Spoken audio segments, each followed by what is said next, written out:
It's like a faster way to give value to people or to educate them or just to make them aware about your business. I always find myself looking for another client after a project ends. And it's just very frustrating for me. It's very exhausting. I tell them that I will make your videos or I will make you look good in your video, so you don't have to worry about that. What is the one thing people obsess over that really doesn't matter in video? Their face. Is there a video face, by the way? Does that exist?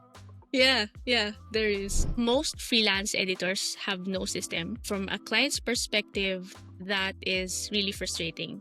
I mean, they're paying like good money to have like good videos. I believe that LinkedIn will someday be a video first platform. But right now, what's actually working there is more on like images and then carousel and then text. Because I see some videos that are like the horizontal ones, like 5-minute to 10-minute video, and I'm sure no one watches that because it's very boring. Where do I start? Like, do I need to buy certain gear? I have no idea about where to start. It depends on your setup, but what I usually do is just like...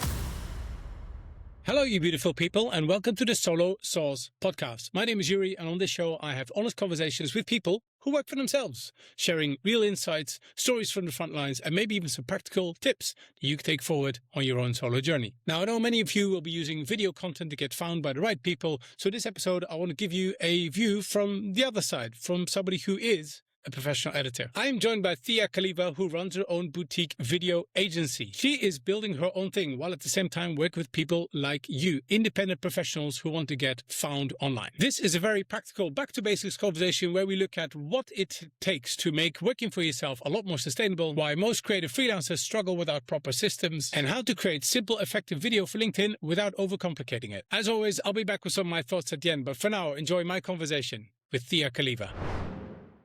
Who is your ICP? Right now, it's B2B founders who want to stay consistent on LinkedIn and build authority there by doing done-for-you video content. How did you end up doing what you're doing now? So, how can I start? When I graduated from college, the first job that I took was a government job. After 3 years of working in the government, I felt that if I just put this energy and effort into my own business, I would be earning more. So that's when I thought of like going full-time freelancing. That was back in 2022. So yeah, I went full-time freelancing.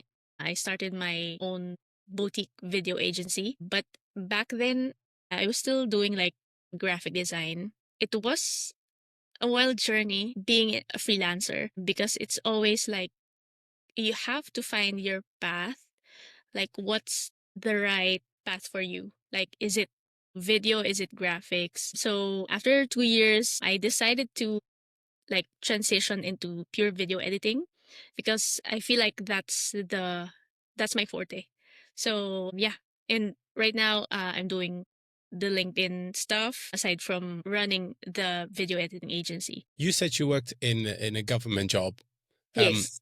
What's the best thing you've learned from that job? Well, working in the government made me more organized, made me better at managing my time, and just better in communication with other people.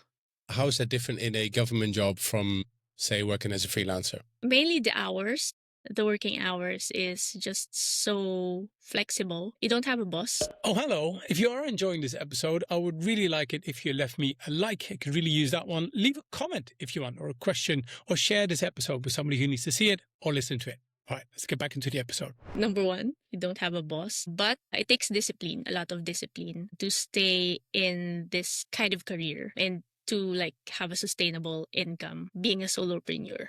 Can you just not charge more? If you double your price, you don't have to work that many hours. Yeah, true. Maybe because some freelancers, they go for like a full-time job or a part-time job. I mean, it's still the same with being in a corporate or a government job. You still have like a boss, you still have someone that gives you instructions or stuff like that. With being a freelancer or with me, I don't look for jobs like that. I look for like a direct client that I can help with his business. Like I'm not taking orders from him. I'm giving him advice. I'm serving him, not just like giving my service. You just said, talking about discipline and stuff and things that you do. What does your typical week look like then? It's a combination of doing client work and then business development. Because with freelancing, I found out in my journey that aside from like taking care of your clients, you have to take care of your business. You have to always make sure that your pipeline is full, that you have people that you talk to every day. Like you send like DMs or cold emails, make sure that you reach out to your dream clients, stuff like that. So it's always like client work plus business development work. I don't know about you, but I remember you get really busy doing the work, but then you're not finding the work. And then the work dries up and you got to find work and you get busy doing it again. Do you see similar waves in your Yeah. work? Yeah, when I was starting freelancing, that was my way. I always find myself looking for another client after a project ends. And it's just very frustrating for me. It's very exhausting. When I was fed up with that setup, I tried to do more stuff about like business development, doing lead generation, adding systems into my work, knowing how to delegate to other contractors. It's all part of the game. And where did you learn this? Like, did you have a mentor teaching you this? Did you look this up online? Did you learn this through a formal way? And I'm talking about finding clients, doing the work, all the skills that you've acquired. Where did you learn that? I took a course back in 2022, but the course was all about delegation. So how to like delegate your work to other contractors, how to make it clear, how to transfer knowledge to them. And then I also learned there how to find clients. But it was mainly like what I said before, like the full-time and part-time job. It was not me being like a business owner as well. What does everybody get wrong about working for yourself? Working for yourself is that you have a lot of free time, which is not true. When you work for yourself, you have to a lot more working hours compared to just working 9 to 5 because your business doesn't stop at 5 p.m. It's still ongoing. Your employees are still working for you. Your clients are still waiting for your output. So I think being a solopreneur, you have to be disciplined about that because no one is responsible for your business other than yourself. Great. You talked about delegating. You have work coming in. You work with different clients. You work with different people. Tell me a bit more about your agency. How did you set that up? So with my agency, when I hire other contractors, I just post online on social media platforms like Facebook, Instagram, and I try to get their portfolio first and I make sure that it looks good, it's presentable because I'm sure that's how they present their work as well, like their actual output. Then I ask them to like do a job first, like a paid test job. And then if I like their work, if they understand my instructions and stuff like that, I go for an interview. It's just a 20-minute chat mostly, just to know how they work, if they have like systems, if they have good workflows, and if they are like knowledgeable in what they're doing, especially with video. So I make sure that they're also like learning continuously, scrolling in the internet, looking for new ways to spice up video and stuff like that. So if the vibe is good, and if I think their work is exceptional, then that's the time that I onboard them to my team. Right now, the setup is I have a small team, like a team of 5 editors that works within my agency. We do different kinds of videos, but mostly want to focus on like short forms because that's the most type of video right now. The people you work with, why would they not just set up their own little thing? I mean, you brought them in. That's cool. Why are they not doing the same thing? Maybe because most of them are agencies as well, and their focus is like on different stuff like SEO, like admin stuff, website design. And I think they would really need like video experts or video editing experts to delegate their video workloads. So you talked about having a repeatable framework. I don't think that a lot of freelancers have stuff that's repeatable. They just Yeah. take on work. So you get really busy. People ask for editing or whatever it is that you're offering. How did you do that? Well, before I noticed my clients, they were creating actually the same type of video, like the thought leadership educational content. I was already doing batch editing and then weekly submissions. And I thought that I should make that a system. Like I would tell my clients that there's no guesswork. They don't have to worry about me ghosting them. So I try to put myself in the shoes of my clients. Like I don't want them to worry. I'm there. They hire me because they want to be like they want to have assurance, and I'm there to give them that. So I think most freelance editors have no system. From a client's perspective, that is really frustrating. I mean, they're paying like good money to have like good videos, but they don't have an idea or what to expect from the video editors that they hire. So I started thinking like a client, and then I build a repeatable framework that should remove the guesswork from the client. Define a good client. First of all, my guess is they should be ready to pay for something. Let's start there. But outside that, like, what are you looking for? Okay. Well, number one is that they should have a budget. Number two is that they are already posting online. They have tried like even posting images or not necessarily video, but anything that they want. And then the third thing I think is they are ready to film themselves. If someone is only posting text, carousels, or images and they're not getting results, that's the only time to introduce video, because video won't be like tied up directly to their business, but it's a powerful way to get like leads or build an audience. I want to know if they are ready to post, because some people, believe it or not, they film themselves but they don't post it. I cannot like push them to like you have to film and then you have to post. I want them to realize that they need to do that. I want them to want to do that. It's hard though, because I think being on camera is such a big barrier to people. Yeah, Um, true. it's I would say it's not the idea, it's not the editing, because you can find people like yourselves who are very skilled at that. It's just being on camera. So it makes sense that you say, I want them to already be posting something, preferably video. I Yeah. used to get the same when people said, hey, I know you've got a YouTube channel. I want to do YouTube as well. Can you help me? And a couple of years ago, I would spend lots of time helping them, only Yeah. to find out they never did anything with help. They would never post. Yeah. So now what I say is, you want some help? Sure.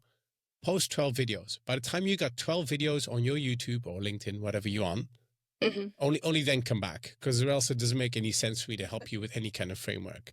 Yeah. How do you help people get over that fear though? I just like give some encouragement, because I myself, I do video. I film myself. Last year I started doing that. It's very like nerve-wracking at first. I'm super conscious about my face, how I look, the lighting, the hair, is it perfect? Stuff like that. But I realized that you just have to just publish your first video.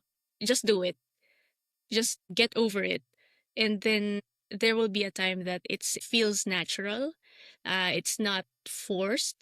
And it's actually fun to film yourself. My camera, it's full of bloopers from my filming. And it's just fun to look at and to like look back and see that I have gone through this, and now I'm here. So it's just really fun. I just give them a lot of encouragement in that I tell them that I will make your videos, or I will make you look good in your video, so you don't have to worry about that. I actually remember I have this client like a year ago. He was doing podcasts as well. And then I'm cutting up his podcast, getting like 4 to 5 clips in an episode. But he doesn't want to do like solo reels like the ones I'm doing on LinkedIn. And I was always pushing him to just, you have to just say your piece. You don't have to even like stop and record and just stop and record. You just have to do it in one take. And then I will do the cutting and, the splicing. So he did that. And then after like a month, and we got like 12 videos, like solo videos from his filming. And then we never got to post it, sadly. And then I saw him like last week on LinkedIn. He was posting those videos that I edited, which was cool. And I hope he's getting some results from it. I think it's just a matter of time before a client or some people realize that it's okay to publish this imperfect video at first, because you will gather data. I mean, you'll get like a lot of insights from just doing a thing instead of just keeping it in your camera roll. So I agree. You have to do it. You made such a good point, because they can hire somebody like you to help them with the editing, or do it yourself. I mean, it doesn't matter. Some people can do it themselves, but with editing, you can cut out those bits. It's fine. Everybody's going to trip over their words. You're not going to say everything perfectly. You can practice to do that, but I actually think you are the brand, and you sometimes trip over your words. You don't always have you're not a politician, who got briefed by a PR team on exactly what to say, reading from a teleprompter. And for some people that works, a lot of people it doesn't. Just with a bit of editing, you can get really, really far. Yeah. What makes for a good edit? What makes for a good video edit? What does it need to have? What does it not need to have? Okay. Well, people nowadays have like shorter attention span, and it's getting shorter. And make sure that it's just between 30 to 60 seconds. I make sure that it delivers the value, and then it has a very good hook, and that the sound is really polished. That's the main things that I look in a video: the sound, the hook, and then the value, especially on LinkedIn, because it's a professional platform. People are there to learn, so you have to deliver valuable stuff. Hooking people early within the first couple of seconds, giving people a reason to To what? stay, Yeah. giving people a reason to watch. When does it make sense for somebody to hire an editor? I mean, you talked about this already a little bit. You already should be creating some kind of content. If somebody says, hey, I can already know cutting, so I can cut out bits and pieces, I can add some music, some text, because that's getting easier, right? With newer tools. At what point does it make sense to bring in somebody? I think if they have published like 10 videos, 12 videos, and then it's taking up their time, then that's the time when they should hire a video editor. Because I believe that like business owners have to be working with in their business, not doing admin stuff. They should always delegate like those creative stuff to expert people or to creatives, so it doesn't eat up their time. And how can you tell? My audience here, they say, okay, you know what? You've convinced me. I'm going to do some videos. I'm going to do more videos. I'm going to hire an editor. Yeah. Where do you find them, and what do you look out for? Well, of course, go to you, but outside that, how do you find them? What do you look for? First thing is clear communication. Make sure that the editor that you hire understands your goals, your visions, and what the video is for. So make sure that you tell them like this video is for getting leads, for awareness, for visibility. The next thing that you should look for is that does this person has a system, because it's really hard to like guess when this video is coming, which channel am I going to review it in, and how am I going to give feedback if I have like some revisions with the video. The other thing I always add is find somebody who fits your style. Just because somebody can do lots of flashy edits doesn't mean it's right for you, because not every video needs a lot of work. Some people are naturally very good. I tell them you might not need green screen background with fonts flying around and funky music. Maybe what you just need is some captions and some quick cuts. Yeah. Right? So find somebody whose style you like as well. When you look at their work, I guess it's something that you see working for you. And very often less is more. Would you agree with that? Yeah, I agree with that. A lot of edits right now are very like flashy, like super polished. They're like, for me, they're blending in. I find that all videos are the same, and it's hard to distinguish which ones are like the best ones or the trashy ones. And then one thing I would add, find a video editor that will understand your audience, who your audience is. Because sometimes you have like an older audience, and then you have a younger audience. So it depends on their preference. So with older people, you don't have to do like the flashy stuff. You have to like make it really slow, just mellow.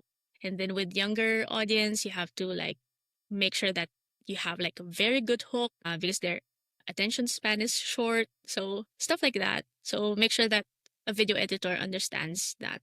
You said about, blending into the sameness. Let's talk a bit about LinkedIn, what you see there, because, all right, I'll be honest. I really struggle with LinkedIn video. I've been on LinkedIn for almost 20 years, and I've Wow. been through the periods where, yes, I'm that old.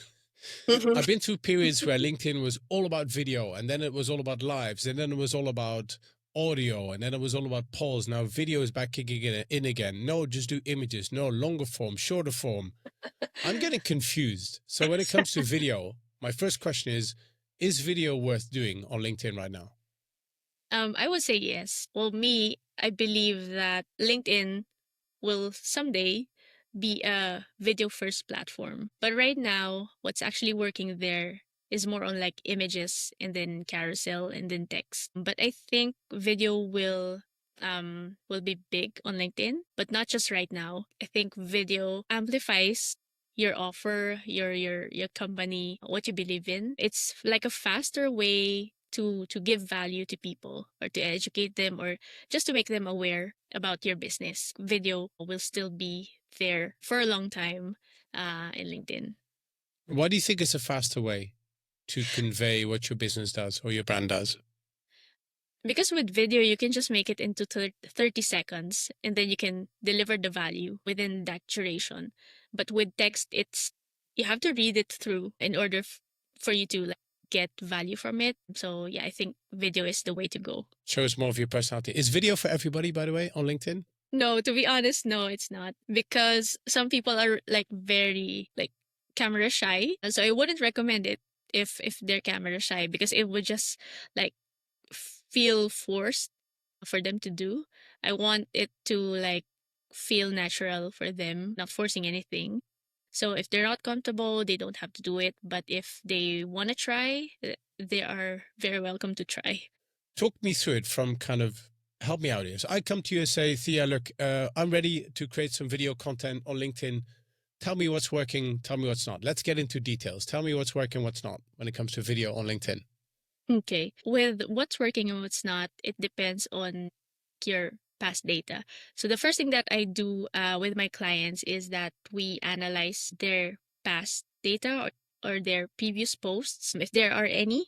And then from there, we map out their content strategy, like their content pillars, whatever they can share, their journey. We talk about that. Once we align with their strategy, that's when we will edit the video around those pillars. So the videos will not be just like random stuff. It's still anchored to their goals, their visions, what they want people to get from their LinkedIn posts. It's always about your data, not the algorithm actually, because it's really different. Like with someone with a big following, a carousel might work best, but with like a smaller following, it might be like text and images or videos. So it's there's a lot of difference, to be honest, in LinkedIn. Where do I start? Like, do I need to buy certain gear? How do I put together a video? Like, help me out here. I have no idea about where to start. So the first thing, if you wanna put out videos on LinkedIn, in order for a video to be like high quality, it has to sound high quality.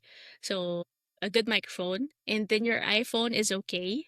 That's enough. You don't have to buy like expensive cameras, and then you just have like a clear background, a good lighting, like even natural lighting during the day. Is fine. I don't have to buy like professional lights. If you want to have like a script You can do that, or just an outline. That's enough for you. That's also okay. You just have to film it. Just say your piece. I advise my client not to stop and record all the time. Just do it like a straight 3 minutes for one content, and then I'll do the rest. Okay, so how about lighting? Because I've got some light coming here for the people watching this. This will be an audio and a video podcast. And if you haven't checked out the videos, go to the Solar Sauce on YouTube. There's some natural light coming in here. I've got some lights, some kind of LED lights around me. What makes for good lighting? It's just, it depends on your setup. But what I usually do is just like a lighting in one side. It doesn't have to be like your full face has light. Just one side is good enough for the editing, so that you have like a good angle, a good shadow. So got some lighting, got some setup. I can use my phone. What works? Vertical video or horizontal video? It's on LinkedIn. I think the vertical videos work better, because normally they are shorter. So like 30 to 60 seconds. Because I see some videos that are like the horizontal ones, like 5 minute to 10 minute video, and I'm sure no one watches that because it's very boring. Short forms are the way to go on LinkedIn. Like I said, they're very boring. Maybe that also depends on your audience. Okay, so vertical video captions. How do I get subtitles and captions under my video? So you always have to put captions in your video, preferably under your chin, so it's easy to read and your face is still like visible, because most people watch video on LinkedIn or other platforms without sound or muted. So you have to put captions in it to make Why it do more they? interesting. Yeah, why do they watch videos muted though? Is it like are they secretly at work when they're supposed to be doing work? They're just watching videos and then they're just putting it on silent. Why do people do that? Because it's annoying when people watch video with sound and they don't have like earbuds. Does not everybody have earbuds? I don't think so. No. That's interesting. Okay, so I've got a video. I have an idea. You say maybe script. Script works for some people, Yeah. right? I think that's good. Make sure about that you have a hook. A hook is just the first 2-3 seconds. Give people a reason to stay. And I always tell my audience, fantastic that you were the marketing manager at Nike for 20 years. Nobody cares about that in the beginning of your video. Why are we watching this video? So we got a script, we got a hook. I've recorded it. I've cut out the dead bits I don't want to have. We'll leave the thing recording. Good light, good sound. We've added some captions. Then what? Okay, first is publish it and then wait for a few days and then look at the analytics. Check the impressions, check the engagement. If there's like a traction, then that's good. Especially if someone sent you a DM, then that means that your video is working. If you did not get any traction, I would suggest that change something in your video, maybe the framework, or like maybe you did not have like a good hook, maybe your audio quality is bad. Yeah, just play around it. Yeah, you can just try again if it didn't work. How do you know a video is working?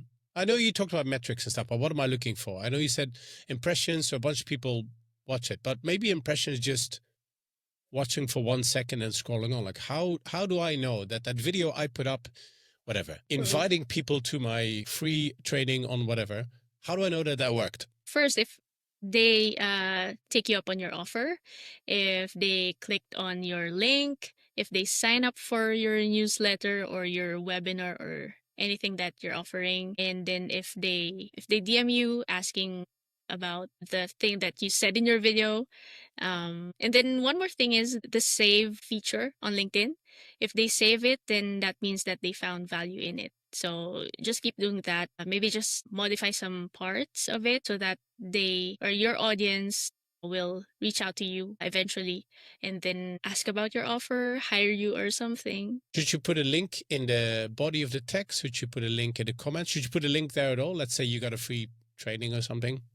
I wouldn't put a link in my LinkedIn post or anywhere else. The thing that I would do is just, DM them. If they engage in my post, I would send them a DM with a link in it. So that's, I think, safer when it comes to like LinkedIn algorithm.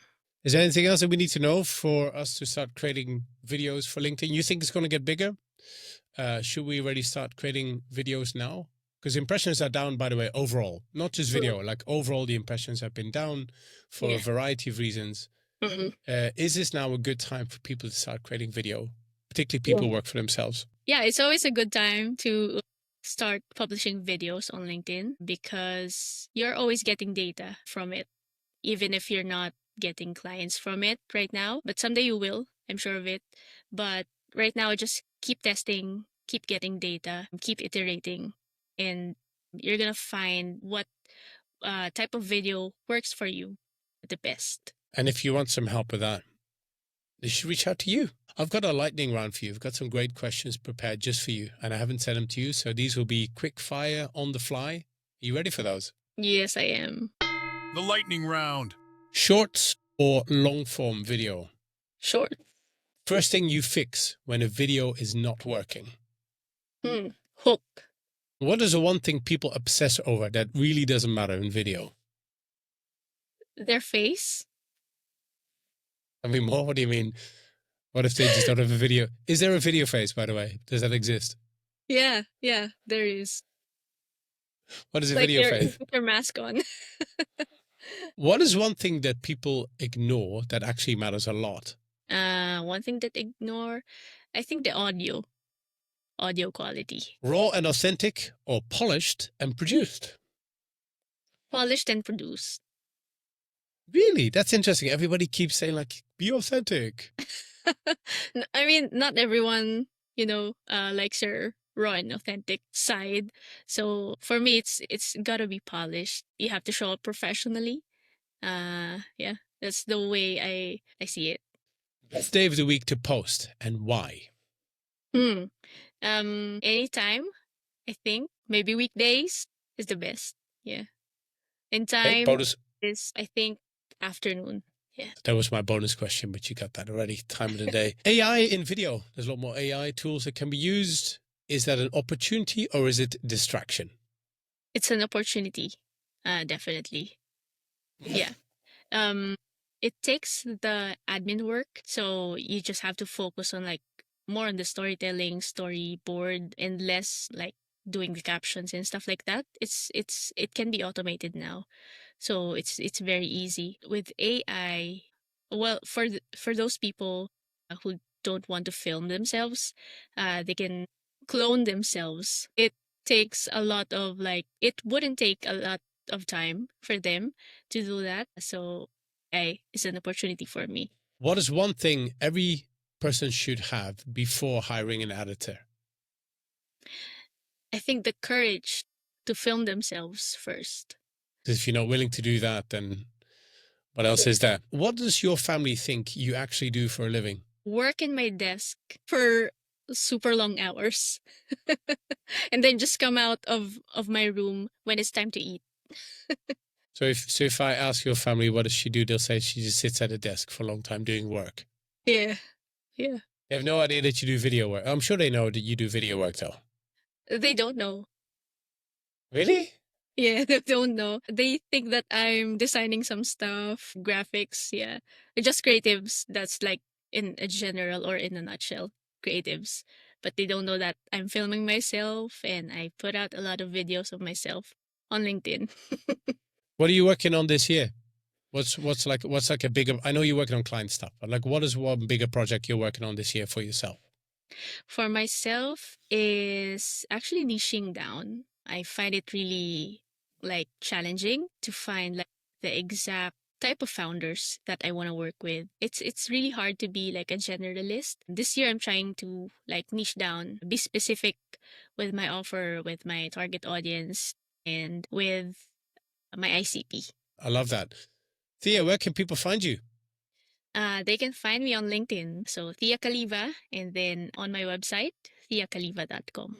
I'll make sure to leave the links below in the show notes. Thea, thanks so much for taking the time. I know it's late there where are you in New Zealand, by the way? Where in New Zealand? Auckland. You're in Auckland. It is late at night. I really appreciate you. Thank you for taking the time. And I know people will get some gold dust out of this conversation. I appreciate you. Thank you so much. Thank you. Before I leave you with my thoughts, I just want to say a massive thank you to Thea Caliva for taking some of her time late in the evening from Auckland to have this conversation with me. Make sure you go check her out. I'll leave the links in the show notes. And while you're there, you can also sign up for my weekly newsletter called The Solo Sauce, where I share ideas for your solo journey. So here's a couple of thoughts I had during this conversation.